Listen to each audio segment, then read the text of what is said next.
Nos encontramos en el Seminario Regional Incidiendo en Políticas Públicas Locales para enfrentar las migraciones ambientales en América Latina y el Caribe, organizado por el Proyecto MIU y por la Universidad Andina Simón Bolívar, sede Ecuador, y el Centro Andino de Estudios Internacionales, financiado por la Unión Europea, a quien agradecemos el hecho de tener que representantes de 15 países que vienen justamente a hablar sobre cómo la migración y el cambio climático afectan a la gestión de los gobiernos regionales y de los gobiernos locales. Tenemos en esta ocasión la compañía de Gonzalo Durán, de Chile. Él está a la cabeza de un gobierno local, nos va a explicar exactamente cuál es su rol y justamente cómo se establece su función de alcalde dentro de este gobierno, que nos va a dar una tónica para comenzar esta conversación, en la que vamos a mirar un poco cómo en el marco de una ciudad el cambio climático y la migración pueden afectar a la estructura ya más puntual de un medio urbano. Gonzalo, bienvenido, muchas gracias por estar aquí con nosotros. Te agradezco por la gentileza de la entrevista y justamente quería que tú te presentes, sobre todo qué es lo que tú haces, en dónde se encuentra tu gobierno local y cuál es el contexto en el cual desarrollas tu acción. Hola, al contrario, muchas gracias a ustedes por la invitación, encantado de estar acá. Efectivamente, yo soy alcalde de Independencia, que es una comuna que está ubicada en el casco histórico de la ciudad de Santiago, en el centro de la capital, para que se den una idea, a un kilómetro del Palacio de Gobierno. Entonces, una comuna 100% urbana, pero además he venido a este encuentro en una triple condición: primero, como alcalde de Independencia; segundo, porque participo y soy vocero de la red de municipios ante el cambio climático, una red que está compuesta por aproximadamente ya 80 municipios del país; y tercero, porque soy miembro del Comité Asesor Presidencial para la organización de la COP25, que es este encuentro planetario por el cambio climático, de manera que ha sido una muy buena oportunidad para, desde esas distintas aristas, meternos en este tema de la migración ambiental y de cómo vamos haciéndonos cargo de manera integrada del cambio climático, la migración y la gestión del riesgo de desastres, que son cosas que vemos desde los gobiernos locales, pero que necesitamos ir integrando adecuadamente. Bueno, de tu experiencia tienes varios sombreros, por lo que tú nos relatas, unos más amplios, globales, unos más regionales, unos más locales. De tu experiencia local, en tu municipio, ¿se puede hablar de migración por cambio climático en una zona tan central en Santiago, que está tan desarrollada, además urbanística o urbanamente? Sí. Esto es bien interesante porque, por un lado, la migración no es solo las personas que se desplazan desde un lugar a otro por razones climáticas o de otra naturaleza, sino también los lugares a los cuales se desplazan. Y en ese sentido, en el caso nuestro como Independencia, somos más bien una comuna que acoge migración. Nosotros como comuna hoy tenemos un 45% de población migrante internacional, digamos, ¿no? Porque también hay desplazamientos humanos dentro de los países, justamente generados muchas veces por factores climáticos. En el caso nuestro somos receptores de migración. 45% significa, imagina, que prácticamente la mitad de la población de nuestra comuna, que es una comuna de 110.000 habitantes, es extranjero, o ya podemos hablar de chilenos hijos de extranjeros. Y este tema es muy interesante porque nosotros en general tenemos la sensación de que la migración que recibimos es una migración generada por factores económicos, o por factores políticos, o por factores, digamos, de situaciones de violencia en los países de origen. Y sin embargo, al hilo de este seminario hemos descubierto que muchas veces estas causas son causas aparentes, pero que tienen detrás efectivamente factores relacionados con condiciones medioambientales o climáticas. Voy a poner el ejemplo más evidente. Si una comunidad de una ciudad determinada, por ejemplo, vive los estragos del cambio climático, y esto significa escasez hídrica grave, que afecta los cultivos, que afecta la actividad productiva de esa localidad, va a significar que van a perder sus fuentes de trabajo y por tanto van a salir a buscar fuentes de trabajo o a otras ciudades del mismo país o a otros países. Entonces ahí la pregunta es, bueno, ¿esa es una migración económica o es una migración ambiental? Porque detrás del factor económico lo que hay es condiciones ambientales que han afectado gravemente las condiciones de subsistencia de esa población. De manera que por eso esto es tan complejo, y lo relevante de este seminario ha sido que nos permite visibilizar esta dimensión de migración ambiental, y en el caso nuestro como Independencia, por ejemplo, que tenemos tanta población migrante, podríamos hoy día desarrollar algunos instrumentos más cualitativos que nos permitan tratar de profundizar cuáles son los factores que originaron esa migración hacia nuestro país y hacia nuestra comuna.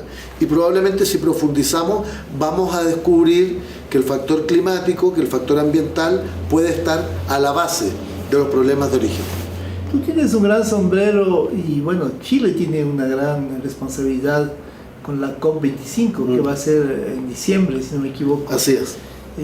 Adicionalmente a eso, tú que ya no solo como alcalde, sino como chileno, ¿cómo ves el hecho de que cómo Chile ha afrontado esta inmensa responsabilidad de organizar este gran evento global? ¿Y qué expectativas tienes de resultados concretos en torno a la problemática que tenemos ahora muy fuerte, centrada en el cambio climático en primera instancia, y después mirando ya más allá a las migraciones que provoca este cambio climático? Sí, lo primero es que en Chile venimos trabajando desde hace algunos años en el tema cambio climático, tanto desde el nivel central como desde el espacio local. Desde el nivel central, muy especialmente a partir del gobierno de la presidenta Bachelet, se generó una política muy activa de protección de los océanos, de cambio en la matriz energética para ir reduciendo la matriz basada en combustibles fósiles, en el carbón, en fin, para pasar a energías renovables no convencionales. Nosotros, tú sabes, somos privilegiados desde el punto de vista del desierto de Atacama, que es el desierto más árido del mundo, y en ese sentido tenemos una condición privilegiada, por ejemplo, para la generación de energía solar, lo propio con la energía eólica, en fin. Entonces hemos venido trabajando institucionalmente como país en esta materia. Por cierto, tenemos muchísimos desafíos todavía, pero yo diría que ahí hay una primera dimensión que viene desde hace algunos años. Y esta política, esta visión de país en materia de cambio climático tenía, en mi opinión, el déficit de que era una política construida muy desde el nivel central, y entonces los gobiernos locales fuimos visibilizando el enorme rol que nos corresponde como gobiernos locales. Primero, porque los efectos del cambio climático se viven de manera directa en los territorios, no se viven en abstracto. Segundo, porque los gobiernos locales podemos hacer acción climática muy relevante para enfrentar los efectos del cambio climático. A mí me gusta poner ejemplos. Por supuesto, además, la realidad, el caso de nuestro país y de todos los países, varía mucho si es municipio urbano o rural o costero, en fin, la particularidad de cada territorio. Voy a poner solo dos ejemplos. Nosotros tenemos municipios con una gravísima escasez hídrica, producto de sequías prolongadas como efecto del cambio climático. Bueno, esto significa problemas en los cultivos, en la industria ganadera, provoca efectos en la necesidad de abastecimiento de agua potable para las comunidades, y son los alcaldes, son los gobiernos locales los que tienen que generar respuesta a estos fenómenos. Entonces ahí hay una primera dimensión del rol de los gobiernos locales, cómo respondemos a esto y cómo vamos generando medidas que permitan abordarlo, enfrentarlo.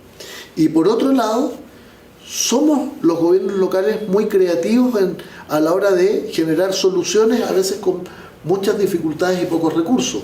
Tenemos el caso de un municipio de nuestro país que fue impulsando a pulso mecanismos para desalinizar el agua del mar para efectos de abastecerse de agua potable y muy a partir de instrumentos y capacidades locales. Y en el caso de las comunas urbanas tenemos otro tipo de problemas de efectos de cambio climático, pero podemos hacer mucho.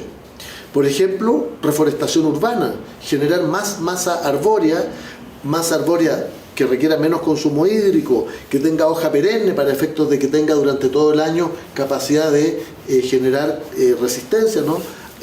A los efectos medioambientales. Ahí hay una línea, la reforestación urbana. Otro ejemplo muy importante en materia de comunas urbanas, todo el tema de la electromovilidad. Yo en Independencia, ahora volviendo a Chile, en un par de semanas más, inauguramos nuestra primera flota de vehículos eléctricos para todas las funciones municipales. Eso significa que reducimos, que sacamos vehículos que generan efectos de gases de efecto invernadero y generamos movilidad no contaminante, o que modificamos completamente toda la red de alumbrado público pasando a energía LED, y eso significa eficiencia energética y reducción de gases de efecto invernadero. Entonces podemos aportar al enfrentamiento del problema que viven nuestras comunidades y podemos aportar desde el punto de vista de generar cambios de acción climática. Entonces, perdón que me haya alargado, pero quiero decir, el país viene trabajando el tema cambio climático a nivel nacional, los gobiernos locales decidimos tener un rol protagónico y constituimos la red de municipios frente al cambio climático. Y hoy estamos ante la oportunidad de ser sede de la COP25, la conferencia de las partes en materia de cambio climático, un encuentro planetario que tiene dos componentes. Un componente es el componente de la negociación entre los estados respecto de las medidas, las condiciones, las particularidades del financiamiento, de las políticas, en fin. Son negociaciones muy complejas entre los estados donde hay involucrados muchos intereses, pero que es urgente que los estados efectivamente se pongan de acuerdo de manera de avanzar decididamente. Pero hay una segunda dimensión de la COP, que es la dimensión ciudadana. Es la dimensión en la cual los gobiernos locales, las organizaciones de la sociedad civil, el mundo de la academia, las propias comunidades tienen efectivamente un rol para visibilizar lo que están haciendo, para identificar nuevas prácticas, para proponerse nuevos desafíos, en fin. Y en ese sentido mi expectativa de la COP es que junto con ser un evento que genere un cambio significativo desde el punto de vista de la negociación de los estados, muy fundamentalmente deje instalado en nuestro país una conciencia ciudadana y una capacidad institucional de los distintos actores, incluidos los gobiernos locales, para generar transformaciones urgentes e inmediatas en materia de cambio climático. En el mundo crecientemente ya cada vez se habla menos de cambio climático y se habla de emergencia climática, porque efectivamente no hay tiempo y hay que actuar ahora cada uno desde el lugar que le toca. En efecto, la COP25, bueno, genera expectativa. Va a ser ahora en un país sudamericano, un país hermano, muy cercano a nosotros, Chile. En ese sentido, pues nosotros tenemos muchas expectativas también centradas en ese evento. Sin embargo, de tu experiencia en este seminario regional, tú que has participado en todos estos días de trabajo, ¿qué crees que sale del seminario como un tema práctico que tú puedes llevarte no solo a Independencia, no solo a Santiago, no solo a Chile, sino que puede ser como un aporte que a través de la red en la que tú presides, sí, un aporte para la COP, un tema muy puntual de sí. ¿Qué te llevarías tú? ¿Qué le plantearías en ese sentido? Sí, porque hemos discutido de cambio climático y de migración, sí, entre otras cosas. Pero si hay algo así muy preciso, que yo creo que ha sido una contribución, créeme, muy significativa de este encuentro, es que efectivamente hay una dimensión particular de la migración que tiene origen en factores ambientales y de cambio climático. ¿Y por qué es importante esto? Porque esto nos va a permitir, en la medida en que lo identificamos adecuadamente, tomar mejores decisiones. Por ejemplo, identificar todas las zonas de nuestros territorios susceptibles de enfrentar efectos del cambio climático, como huracanes, en fin, situaciones climáticas complejas, desbordes, deslizamientos, en fin. ¿Cuáles son las zonas de riesgo? Si entendemos que estas zonas de riesgo primero afectan a las comunidades, hay que enfrentarlo por lo que eso implica, pero además puede significar desplazamientos humanos. Bueno, hay que generar políticas destinadas a cómo las vamos a enfrentar, cuáles son posibles lugares alternativos para que se asienten esas comunidades, en qué condiciones, o sea, cómo nos anticipamos a los efectos posibles del cambio climático. Lo otro es que si nosotros identificamos cuáles son las causas de la migración, eventualmente vamos a poder también generar respuestas, tanto de quienes se desplazan desde nuestros territorios hacia otros lugares, como desde quienes recibimos en nuestros territorios migración.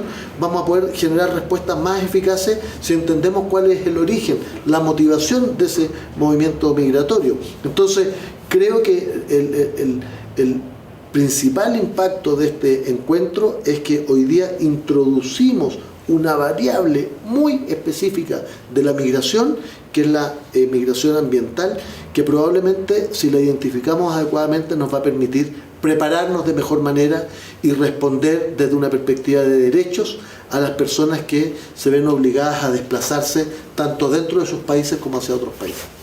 Para concluir, ¿cómo te has sentido en este evento aquí en Quito, con todos estos climas diversos que se han suscitado en estos días? No es tu primera vez en Quito, entiendo. No es primera vez, estoy maravillado. Quito es una ciudad maravillosa. Efectivamente, la organización, la acogida, tanto de los organizadores como de la universidad, ha sido extraordinaria. Y no podría haber sido más sintomática, además, por el hecho de que ayer tuvimos un día muy especial con momentos. Yo entiendo que hay ciertas condiciones más permanentes de la ciudad de Quito, pero tuvimos un día muy soleado, muy agradable buena parte del día, tuvimos una lluvia muy intensa y tuvimos zonas con granizo muy relevantes, lo que revela que vamos a experimentar cada vez más estas alteraciones climáticas en muy corto tiempo, y que muchas veces pueden ir generando efectos en las comunidades. Entonces, bueno, ha estado todo lo necesario en la ciudad de Quito para descubrir la importancia de trabajar colaborativamente a nivel de gobiernos locales y de otros estamentos de la sociedad civil, no solo a nivel colaborativo dentro de nuestros países, sino entre nuestros países en la región. Así que estoy muy contento y muy agradecido de la ciudad, de la universidad y de los organizadores de este encuentro. Muchas gracias, Gonzalo, por tus gentiles palabras. Estamos muy contentos de tenerte aquí. Te deseamos mucho éxito y que tengas un muy feliz retorno a tu ciudad, a tu alcaldía, y que esa COP25 realmente sea un evento en el que se logren concentrar objetivos y resultados claros para los temas de cambio climático y de migración ambiental que nos interesan.